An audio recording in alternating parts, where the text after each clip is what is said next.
Hello and welcome to Courts This Week at LiveLaw. I'm Sanya, back with court updates of the week that was.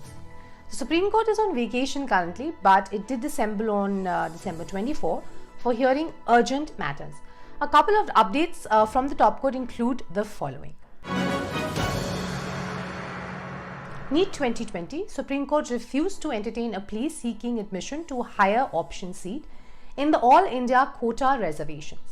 The vacation bench dismissed as withdrawn the petition which had challenged a December 15 judgment of the Kerala High Court, which had dismissed the plea of a student seeking admission to a higher option seat and allotment to medical and allied courses in terms of the NEET rank in the All India quota seats and KEAM counselling for the state of Kerala.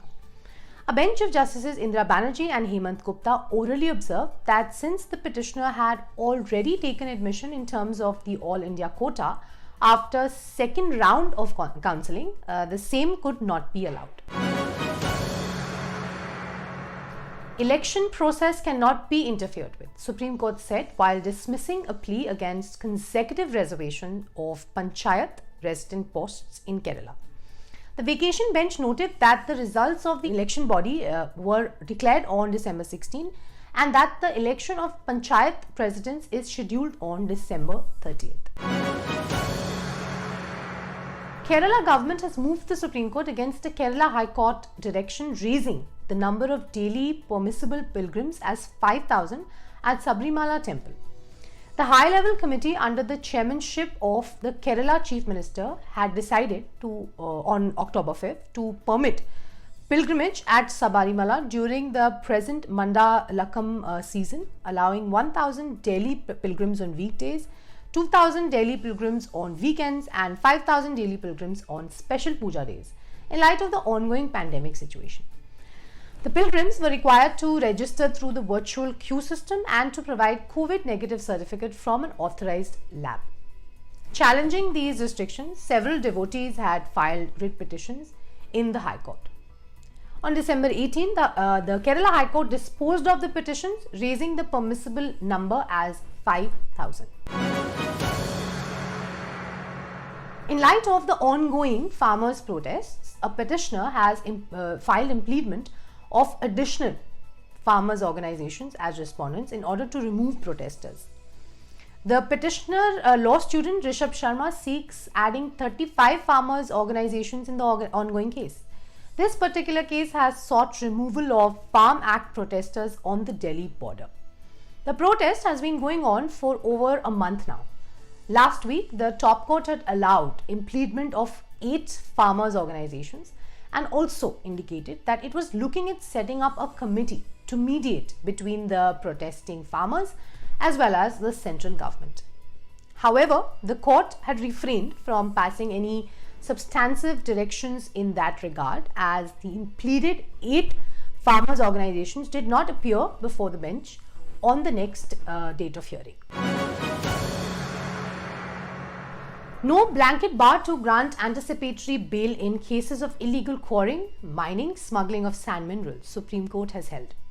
The court was hearing a plea arising out of an October 16 decision of the Madras High Court, which had denied anticipatory bail to the petitioner, noting that the High Court had earlier held that no anticipatory bail shall be granted to those involved in offences such as illegal quarrying, transportation of mines and minerals. Supreme Court asked Centre to facilitate return of 36 foreigners who were acquitted after being absolved of all charges for allegedly flouting COVID-19 related guidelines by participating in the Tablighi Jamaat congregation at Delhi's Nizamuddin. The court further noted that the aforementioned observation would not come in the way of the concerned department if they intend to question the correctness of the discharge or the acquittal. Subject to that, the representation can be taken forward by the nodal officer expeditiously, said the bench.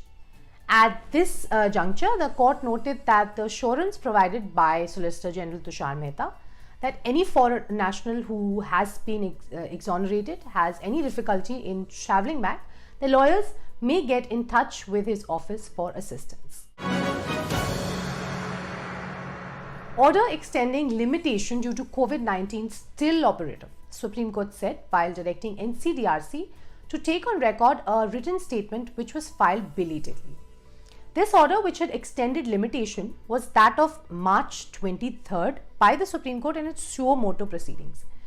So this particular issue was about the bench setting aside an order passed by the National Consumer Disputes Redressal Commission, which declined to take a written statement on the ground that it has no power to extend the time for filing the response to the complaint beyond 45 days. Court said that while it's true that the Constitution Bench judgment in New India Assurance Company Limited versus Hilly Multipurpose Cold Storage Private Limited clearly provides that no written statement is to be allowed to be filed beyond the period of 45 days as per Section 38 of the Consumer Protection Act, the March 23rd order of the top court extending limitation would be applicable to all petitions, applications, suits, appeals and all other proceedings. High courts and other courts now. The Punjab and Haryana High Court has set aside the moratorium imposed by Bar Council of India on opening of new law colleges, while setting aside the 3-year moratorium period imposed by BCI. The court held that the moratorium is ultra vires of the Constitution of India. The bench stated that the BCI cannot impose a complete ban on opening of new law colleges under the pretext of regulating legal education. In the ongoing issue between Amazon and Future Retails, Delhi High Court has rejected Future Retail's plea for interim injunction against Amazon, which had sought restraint against the giant, prohibiting interferences in its dealings with Reliance Retail. However, the statutory authorities are free to take their own decision as per law, the court said. The High Court termed Future Retail's resolution approving the transaction with Reliance Retail also valid. In light of the raid as conducted at Advocate Mahmood Pracha's office, a Delhi court has summoned the investigating officer and has directed the production of the entire video footage of search. The order of duty Metropolitan Magistrate at Patiala House Court came on an application moved by Advocate Mahmood Pracha, which had sought preservation of copies of the video footage by the raids conducted on behalf of Delhi Police at his office on Thursday. Non-constitution of internal committee under POSH Act in violation of mandate under Indian laws. Delhi court punishes Sri Lankan Airlines. The court recently convicted Sri Lankan Airlines, holding them in violation of the Sexual Harassment at Workplace Prevention, Prohibition, Redressal Act 2013. The court, while answering the question of whether the company had an internal committee as mandated under Section 4 of the Act, functioning in Delhi division or in India as per the Indian law or POSH Act, observed that on the date of filing of the complaint by the complainant, the airline did not have the IC in place and neither did it have any permanent committee in terms of the Vishakha guidelines in place.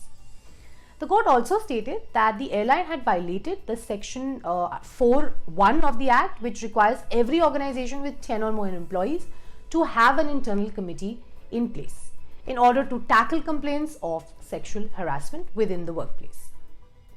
Thereby, the court convicted the airline in terms of Section 26 of the Act. Sister Abhaya case. CBI court sentences priest nun to life imprisonment for murder. A special CBI court at Thiruvananthapuram sentenced to life imprisonment Father Thomas M. Kotur and Sister Sefi, a priest and nun of the Catholic Church respectively, for the murder of Sister Abhaya 28 years ago. The culprits also were imposed a fine of Rs 5 lakhs each under Section 302 of the IPC. So that's all for this week, guys. I hope this was helpful for you. I'll see you next week with more court updates.